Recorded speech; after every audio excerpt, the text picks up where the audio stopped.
I spent quite a bit of time with the Division beta over the weekend, more than I expected, which likely makes it sound like I was enjoying it, which would be mostly true. The game wasn't without problems though, and while I had fun, I was left with concerns, so let's get into it.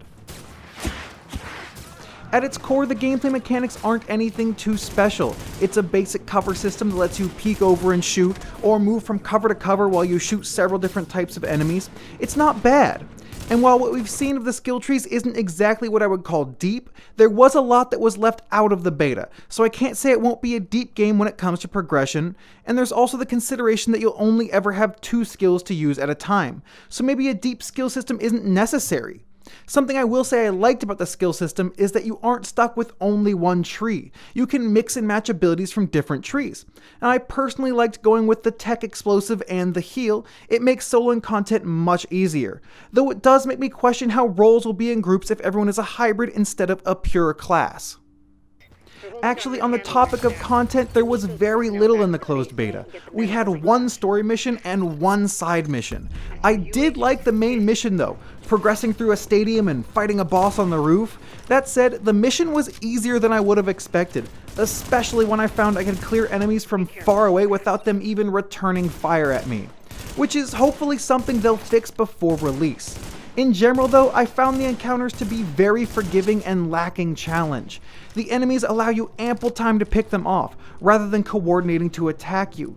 Even on hard mode for the main mission, where the enemies are more aggressive and come after you, I never felt like I was really trapped in by the enemies or in trouble in any way, because whenever I got hit, I could quickly heal, run away to new cover, and pick off the 1 or 2 that would come after me.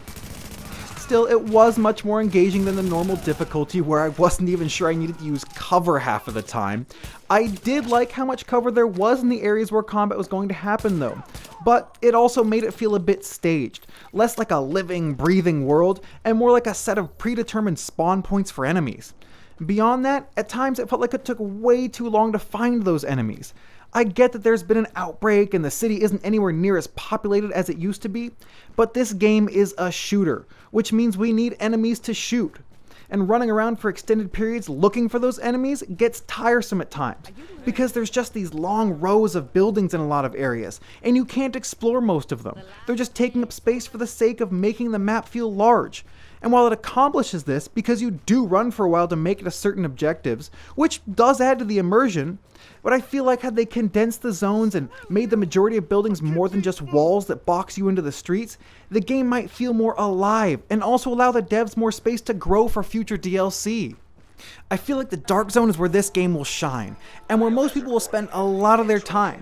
Now, the first time I entered the Dark Zone, I was taking things way slower, constantly waiting for someone to come up behind me, go rogue, and blast me into oblivion, which gave the game an extra layer of tension that was really enjoyable.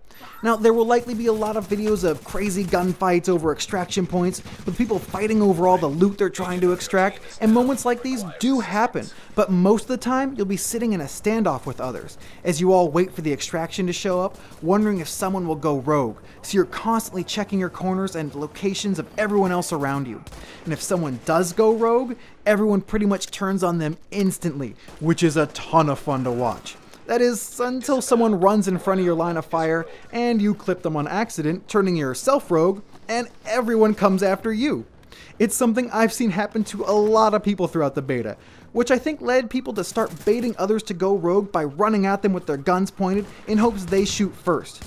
I admittedly fell for this and felt super stupid once I realized what they were doing. Now, sometimes when you clip someone else on accident, you can talk it out without anyone getting killed, which is kind of awesome to see. Shit, sorry. Sorry about that. Sorry, man. Why'd you do that, though? I just thought you were an NPC. I saw someone running like you were running right at me. Okay, sorry. You were shooting at me before, though. No, I just got in here. I love the ability to have a friend just jump into your group in the middle of a game and join you in the Dark Zone or wherever you are, but sometimes when you've got someone with an open mic, it can put a bit of a damper on cutscenes. Bad news. I'm not gonna be able to get out there, not with my goddamn leg like this.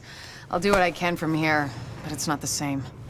You have no idea how much I want it to be in the field. So it might be nice if Ubisoft does something to maybe silence voice chat during cutscenes. Something else I heard about but never encountered was players that were able to become invisible or invincible, which is pretty game-breaking and needs to be addressed. I also encountered some visual glitching at times and low frame rate overall, but I'm going to chalk these things up to it being a beta and hope that they'll be fixed and optimized in time for the launch. All in all though, I did enjoy my time with the game, and I will say I'm cautiously optimistic. I have a lot of concerns about how much content there will actually be, but if they address that and some of the other issues, I actually think this is a game that could be popular and have a consistently large player base. What are your thoughts on the beta though, and what would you like to see from this game when it releases? Thank you so much for watching. I'm Jangular, and I'll see you next time on AoE.